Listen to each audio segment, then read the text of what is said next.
One of the beautiful things about growing up is that you're supposed to have certain experiences that would be enlightening, right? And these experiences are supposed to open your eyes to how life works.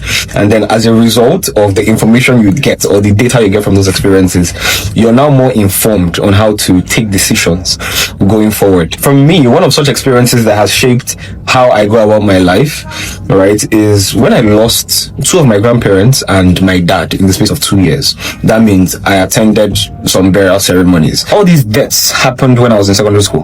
Between SS1 to SS3, it was a space of 2 years. That should tell you that I was very young. I'm still young, but then I was very young, right? And I got exposed to how life works. There were certain things I observed. There were mental notes I was taking. Even though I was very young, I was paying close attention to certain things that were playing out. And one of them that stood out for me, right, which is what I'm talking about in this video, is how that there was one of my uncles. He had not seen his mom, who happened to be my grandma, in close to 20 years. Now, I understand that there were certain reasons which were valid, that kept him from seeing her, because he traveled to a different country. He was based in a different country while we were based in Nigeria, right? And his mom, my grandma, was based in Nigeria. Now, there's certain reasons why he could not see her. He could not come back to Nigeria. A lot of things can happen. Life is not always black and white. But then, when death finally happened, he had to come back. There was no excuse anymore. He had to be there.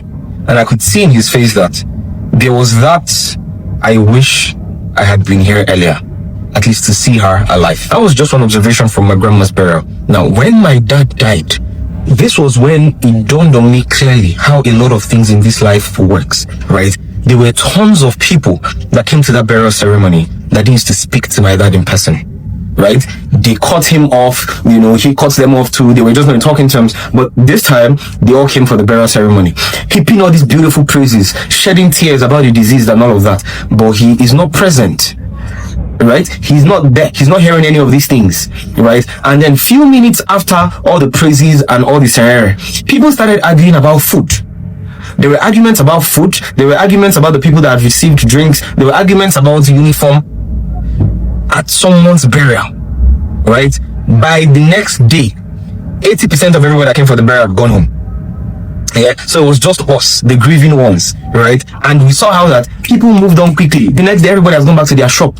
Everybody had gone back to what they used to do, right? Now, this is very, very instrumental in how you perceive life, because I had these experiences very early in my life. I developed a disdain towards burial ceremonies. I could not care less about burial ceremonies, right? Because my philosophy is, if you're part of the people that I love, right? If you're in my circle,